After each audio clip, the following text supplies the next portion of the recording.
like owning a vehicle that you still have gauges that show you what's going on, the important stuff like oil pressure, alternator's still working. YouTubians!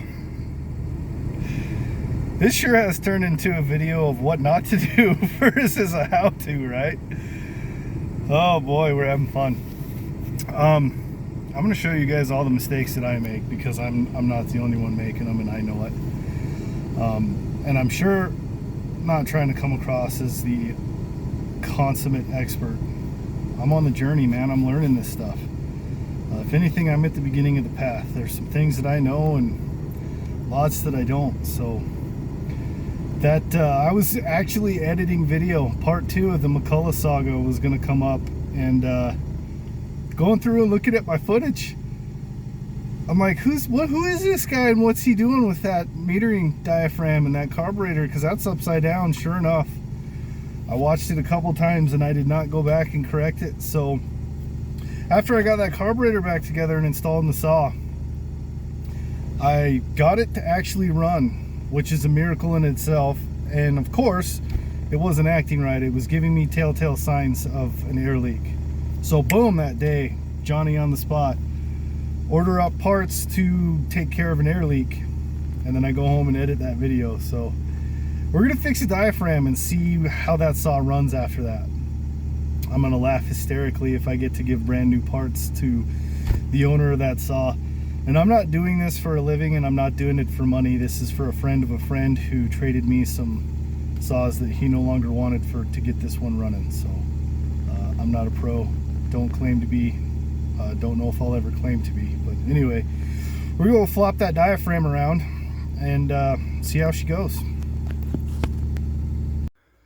So like I said, when I put this thing back together, it was acting like it had an air leak. I couldn't get enough fuel into it to get it to run right. I had my low jet 2 turns out, which is basically wide open.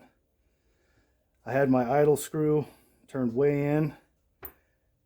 There's a good chance that's why. Oh, that's good stuff. So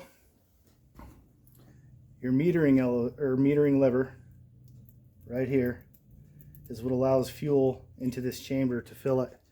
And then your jets, both low and high, pull from this chamber to fuel the engine. Now,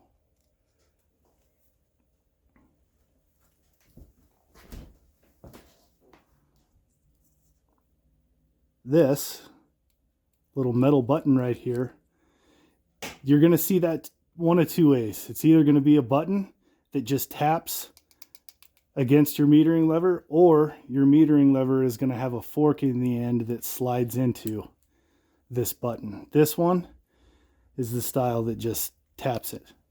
So we're going to put it the correct side down so that it's actually doing what it's supposed to do and metering fuel correctly. Probably a little bit difficult to get your saw to fuel properly if your metering diaphragm is not correctly metering fuel.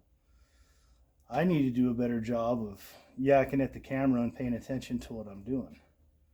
So this is going to go gasket side first.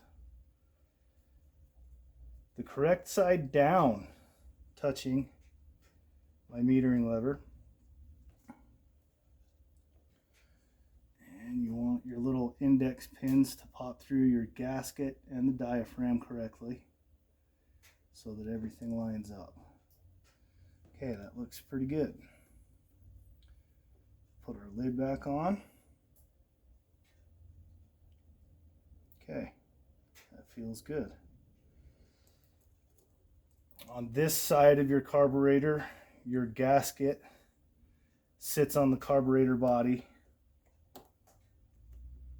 On the other side, the actual diaphragm sits on the carburetor body. That's how I just always remember it that way. Okay, I'm going to finish getting this buttoned up. We'll put it back on the saw, rip on the cord, and see what happens. All right, I'm going to force myself, slow down here just a little bit, and make sure that I'm eyeballing this stuff as I put it all back together now. This is the original gasket, or at least the one that was in it when I first tore it apart. It's still pliable. I don't see any cracks in it. I'm going to make sure that my mating surfaces are all clean here. I'm going to clean all this up. Make sure that we're getting a good seal so I'm not creating air leaks where there don't need to be any. Alright. Now that we're done chasing our tail, maybe, the ignition switch is on, in the on position, so that spark goes to the spark plug. Pro tip. Alright, both jets. Low jet turned out about 1 1/4, high jet out at 1 turn. Let's see what she does.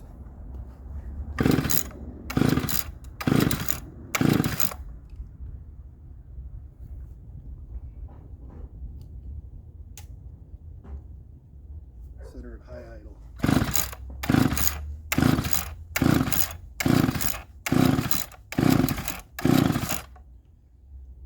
Okay, I'm starting to smell fuel.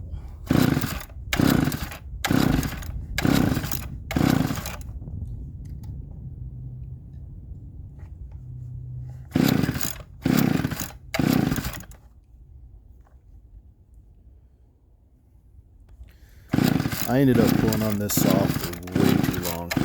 I got it to run for about 15 seconds, which I think was just some sort of miracle.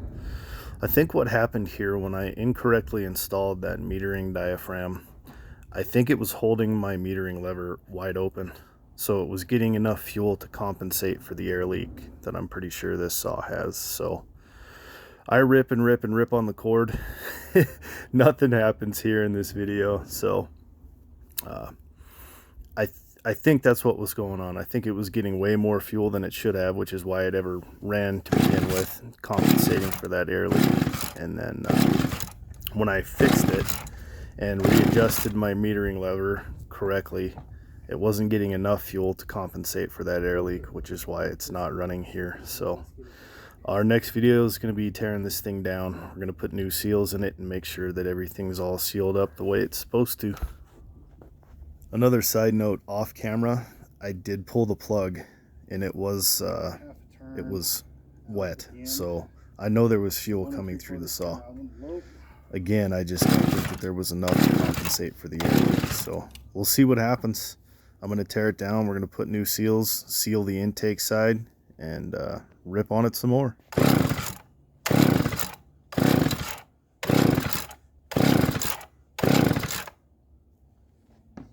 Well, maybe we found a plug. Try that.